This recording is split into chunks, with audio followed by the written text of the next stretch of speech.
How y'all doing today? I am Dave Allred, the Real Barman. Welcome to this episode of Real Talk with the Real Barman, which is my podcast, which we are recording here on my YouTube channel. Okay, for those of you who don't know me, greetings. All right, I've been in the bar and restaurant industry for more than 30 years, and for the past 12 years, I've been helping owners and managers run a better business with all that I've learned. Okay, with that said, I'm just gonna jump right in and tell you what's on my mind. Okay, for these next few Real Talk podcasts, I'm gonna break down the 21 laws of running a successful restaurant business. And these are laws written by me after being in the restaurant industry for more than 30 years. So we will do one law per podcast. And some will be short and quick, some may be a bit longer, but I wanna give you some real advice beyond the bullshit and fluff out there. Okay, I think the only way to make any progress in this world these days is to stop worrying so much about hurting people's feelings and being PC. All right, and just tell it like it is.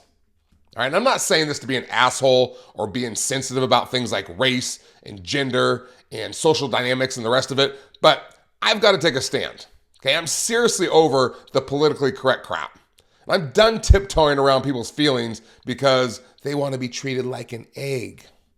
Okay, if you want to be successful, it's time to take your fate by the balls or labia. I'm gender supportive. Okay, and get tough and get honest and lower your ego. Okay, the truth shall set you free, as they say. So let's talk truth. All right, here it is. Bar and restaurant owners and managers suck. I mean, not you, of course. I'm sure you're awesome, but all the other ones suck. Now, is that mean and nasty of me? Maybe, but Christ, have you taken time to witness some of the blatant apathy and negligence that goes on in bars and restaurants today? Okay, probably not, but you should, because besides lack of financial backing, the number one reason restaurants fail is poor management. Okay, which is true of any business, really, not just restaurants. And I'll tell you right now, I've worked with and eaten at thousands of restaurants, and I witness it all the time. Okay, just like a house painter who can't help notice all the imperfections every time he visits a home, I notice owners and managers who don't do shit the entire time I'm in their establishment. I see servers and employees texting on their phones and ignoring guests who just barely sat down, while empty glasses scream for refills and stacked plates with crumpled up napkins on top sit and wait for someone to clear them. Okay, this is the same nonchalance and uncaring energy I see in so many places I walk into. All right, and I get it. Don't think I don't get it. Okay, running a business is hard. Managing people in general is really hard. And if you're an owner, managing managers is hard. And the reality is, owners and managers are fed up and frazzled from juggling too many balls, and they feel like they're never going to reach the service to get a breath of fresh air. Okay, I did it for myself for years. It ain't easy. Okay, and to make the matters worse, if you're on salary, the money isn't exactly motivating you to spend those 60 hours per week to micromanage employees for seemingly small and stupid shit like the ketchup bottles didn't get wiped down good enough, or someone ran a plate with wilted parsley on it. Okay, I get it. All right, God damn it, do I get it? Okay, I'm not blaming you for not dying to wake up to go manage the people in this industry every day. All right, and let's face it, if you're like most of us who have been in this industry for any period of time whatsoever, you know that we are a special breed of crazy, right? We don't like offices and small spaces. We don't like sitting down for too long. We stay up till 2 a.m. and we climb out of bed at noon. We grab a bowl of Lucky Charms and watch reruns of CSI until it's time to go to work again. All right, and the guests we have to deal with? Heavens to Murgatroyd. It takes an unusual amount of patience to accommodate the high and mighty who come in and expect to be served and waited on like Egyptian gods. However, that's our job, to serve and make people happy.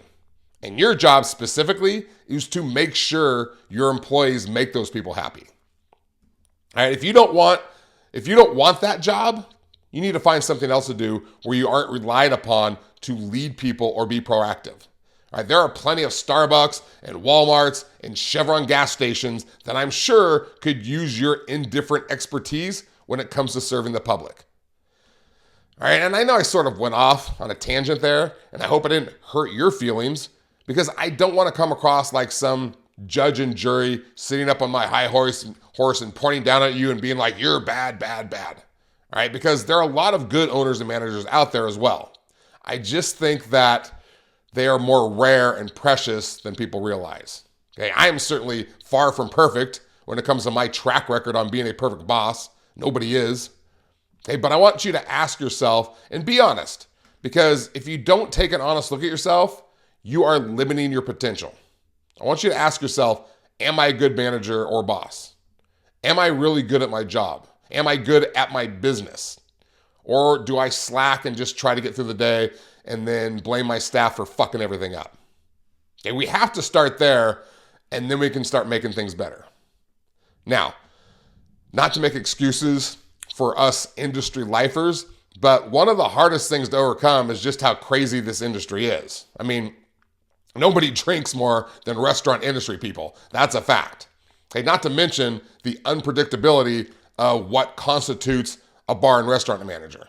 Okay, they range from the thoroughly trained corporate managers to some cantankerous, unshaven, smelly, tank top wearing creature smoking a cigarette while pouring you some sort of unrecognizable brand of whiskey into a grimy shot glass. Okay, and perhaps that's a bit melodramatic, but it's true for the most part. There are quote unquote real bosses, and then there are the guys and gals who hold the title of manager, but are actually just bartenders who make the schedule each week, but do very little to manage employees and help the business succeed.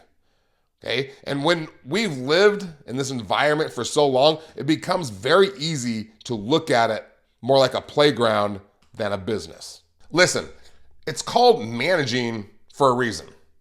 It's not called lean on the bar all night flirting with customers zine, but it might as well be because I see it all the time when hanging out in a bar for any length of time. And I'll ask the bartender, who's the manager tonight? And the answer usually comes back, oh, that's him sitting down at the end of the bar. Or, that's me, who wants to know? Or, I think she's in the office, which most likely means she's TikToking or sexting her boyfriend. All right, I will say this though. It's not your fault. Well, let me rephrase. It's not all your fault. Okay, after all, it's up to you to be accountable for your life, and you're exactly where you're supposed to be and where you deserve to be right now, even if you think it's not your fault. All right, and you're like, what the hell does that mean, Dave? Well, it means your current life situation is an exact reflection of the actions you've taken up to this point in your life. So if your actions include sitting in your office all day or taking 12 smoke breaks and ignoring your responsibilities, then don't wonder why you hate your job and you feel like your life is flowing along with the grace and fluidity of a parade float. All right, however, the part that isn't your fault is that there are no schools for bar and restaurant management. I mean, there kind of is, right? Lots of colleges have hospitality management classes you can major in, but they're not ideal because one, not all of them are realistic when it comes to trying to run a restaurant because the information is very generic and shallow and often does not get to the nitty-gritty facts of what needs to be done to actually be successful. And two, for $50,000 in salary, it's difficult to get motivated to invest multiple semesters of time and money and study in order to learn generic and shallow information in order to acquire a management position. Okay, but here's the real truth. Okay, in this industry, nearly every manager stumbled into his or her position after working a few years as a server or bartender. Okay, it's rare for people to seek out a career in bar and restaurant management. I'm not saying it doesn't happen, it's just more rare. Okay, which is why there's no schools for it. Okay, I call this industry the quicksand industry because you wander in one day, you find a server or bartender job because the money is awesome when you're young. You know, who of your friends at 22 years old had a job where you could make $200 or $300 per shift or more? Okay, but the longer you stay in, the harder it is to get out. Okay, and the more you struggle, the stronger the hold is on you until one day you're in your 40s and you realize that your skill set is limited to taking food orders and clearing plates. And so you're stuck up to your neck working a job that has no retirement and limited possibilities of promotion or advancement of any kind.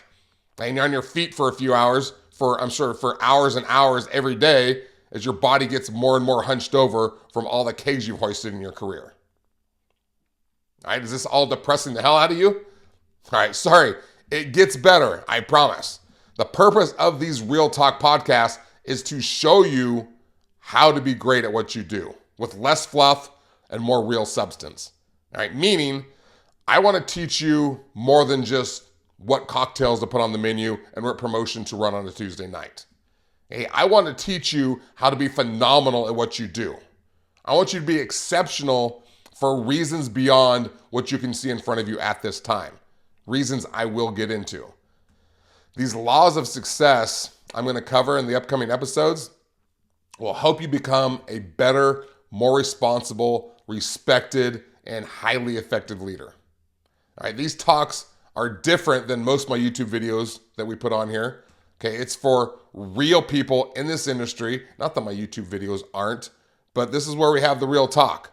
And some of this stuff you might already know, okay, but you're not executing it the way you should, which means you just need to take them to a new and more refined level. Okay, you need to inject them with a few steroids. You need to refocus yourself. You need to get some Rocky Balboa passion running through your veins. That means drink some raw eggs, chase a chicken, hug Apollo Creed in the ocean in jubilant celebration. Whatever it takes. Okay, whatever it takes. And if you don't know who Rocky Balboa or Apollo Creed is, you're too young to listen to this podcast. Go away. All right. With that said, the list is certainly long when it comes to running a successful bar and restaurant. So if you're a little overwhelmed and need to simplify the process at first, and like if you had a gun to my head and you asked me to name just one thing today, that was the most important thing when walking into your business each day, I would tell you this. If you did nothing else than show up at your place each day and provide energy and enthusiasm, inspiration and leadership to your staff, you would be way ahead of your competition. Okay, most owners and managers rarely say more than the bare minimum to their staff. Table 4 needs a refill. Did you get the check for table number 6? The soup of the day is cream of asparagus. Okay, stop walking through the motions. Staff reflects management. If you were to close your eyes and picture the absolute perfect scenario in which you would want your business to run so that you can see everything working smoothly and something you would take great pride in, how would you picture it? Have you ever done this? Visualized your daily routine and how you'd want it to be? I would guess not. I imagine what you usually do is think of all the problems and headaches you have, and you spend most of your time bitching and complaining about how nobody does what they're supposed to. All right, and half the time, you don't even confront your employees about what they're doing wrong. You bitch to someone else about it, and then you go sit in the office for an hour looking for who to pick up on the waiver wire in your fantasy football league. Okay, so do this. Close your eyes for 1 minute and imagine what your bar or restaurant would look like if you were able to write it down and have it magically come true. All right, come on, 60 seconds of your life right here. All right, pretend you have a magic genie lamp. Okay, be a kid again. What would your place need to look like so that it would blow your guests away? Okay, don't just sit here and watch stupidly. Do it. Do what others won't do and take actions that help you. Okay, close your eyes and visualize your dream scenario. Okay, unless you're driving. Okay, if you're listening to this as a podcast, don't close your eyes if you're driving. I don't want to get sued. All right, so I'm not sure what you pictured, but I know that what I would have pictured are my employees moving crisply and energetically and smiling and making the guests happy and taking pride in their jobs and where they work, which means they've fully bought into the system. It would mean that they are accountable for their actions and that they go out of the way to do more than is asked of them. Okay, I see my employees helping their coworkers by garnishing drinks, running food, refilling drinks, and clearing plates for guests that aren't even their own. Okay, I see them comfortable bringing up problems to me because they know we will both work on solutions to fix them instead of bitching behind my back with resentment to other employees. All right, I believe most owners and managers would drool over such a seemingly out of reach dream scenario because to them, it seems like a pipe dream. So at least for tomorrow, push aside payroll and labor and inventory and menu creation and cost percentages. The number one focus you should have when you walk into your bar or restaurant every day is to act exactly as you wish your staff to act with the guests. Be enthusiastic, be positive, dynamic, be the most dynamic person in the room. Your goal as someone who runs the business is to be completely and absolutely contagious to all of those around you. Because the truth is, you're already contagious no matter how you act. Like if you sulk, your staff sulks. If you're outgoing and a team player, they will follow. Your staff and guests feed off the leader's attitude and energy. Okay, and that's you. Your business is a mirror image of you. So if it's not going well, don't go pointing your finger at everyone else. They are following your lead. So if you're going to be contagious in a good way. Okay, not like in a Walking Dead way. Because if you don't have the energy to be dynamic and passionate about your business, you can forget about anyone else on the staff being passionate about it either. Hey, by the way, what does all this do in the process? All this positive energy day in and day out? I'll tell you what it does. It creates culture. A fantastically awesome, successful culture among your team. It states, this is who we are, and this type of energy and experience is what you get when you come visit us. Actions create culture, not words. So you need to come in every day and deliver on your culture that you just pictured in your mind. All right, so that's my long-winded answer. If you have a staff that exudes and explodes with positive energy and teamwork, your guests will be thrilled and will share their experience with others, and before you know it, your bar and restaurant will be packed.